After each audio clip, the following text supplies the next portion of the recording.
बिस्मिल्लाहिर्रहमानिर्रहीम। लाखों दरूद पाक हज़रत मोहम्मद सल्लल्लाहु अलैहि वसल्लम और आप सल्लल्लाहु अलैहि वसल्लम की आल पर। अस्सलामु अलैकुम। मेरा नाम इफ्तिखार अहमद है और आप मेरा यूट्यूब चैनल नॉलेज देख रहे हैं। इंटरनेट से पैसा कैसे कमाया जाए, इस सिलसिले में ब्लॉगिंग के मुतल्लिक़ एक सीरीज़ शुरू की हुई है। उस सिलसिले में आज की वीडियो का उन्वान है वर्डप्रेस थीम का इंतखाब।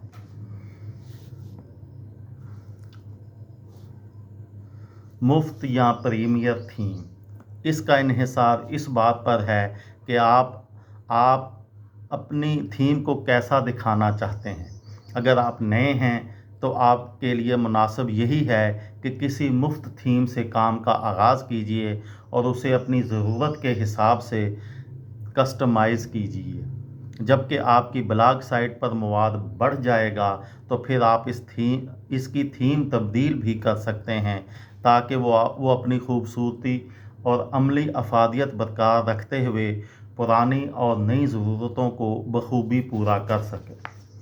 अब ऐसी थीम का इंतखाब कीजिए जो रिस्पॉन्सिव हो, यानी वो मोबाइल ब्राउज़र्स से लेकर डेस्कटॉप कंप्यूटर तक के ब्राउज़र में यकसा तौर पर खूबसूरत और जाज़िब नज़र दिखाई दे।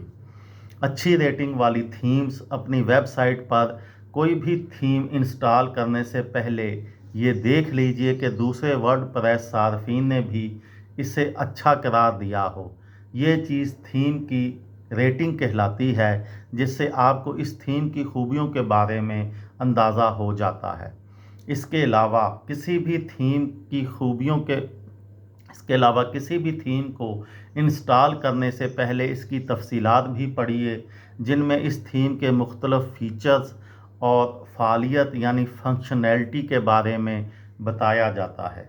मज़ीद ये भी जायज़ा लीजिए कि इस थीम को इस्तेमाल करने पर वेबसाइट मजमूई तौर पर कैसी दिखाई देगी, इसका लेआउट कैसे होगा और ये भी कि वो थीम किस हद तक कस्टमाइज़ किए जाने के काबिल है। आप चाहें तो किसी डेवलपर, मसलन किसी डिज़ाइन एजेंसी, इनफरादी डिज़ाइनर या कोडर से अपनी मुंतखब वर्डप्रेस थीम कस्टमाइज़ करवा सकते हैं और उसे अपनी ब्लॉग साइट की ज़रूरियात के हिसाब से बनवा सकते हैं, या फिर कोई बिल्कुल ही नई वर्डप्रेस थीम अपने लिए डिज़ाइन करवा सकते हैं।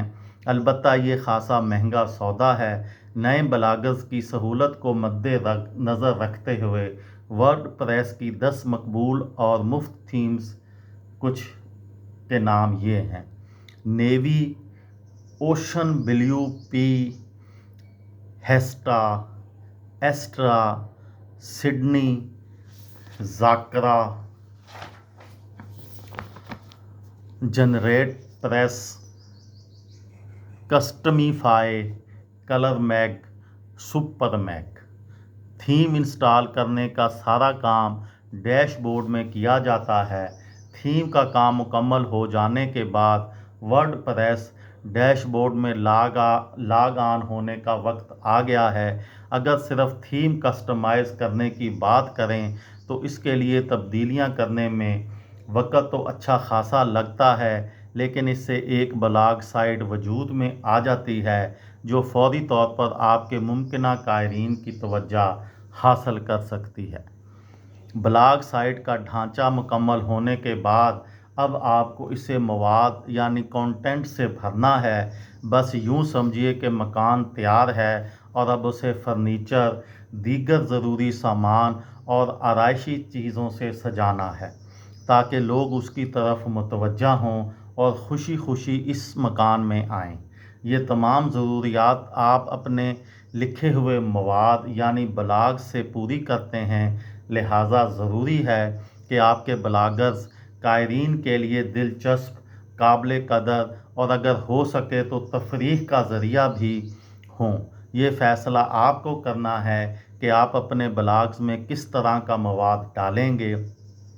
वो लिखे अल्फाज होंगे, तस्वीर होंगी, वीडियोज़ होंगी, ऑडियोज़ होंगी या फिर ग्राफिक्स।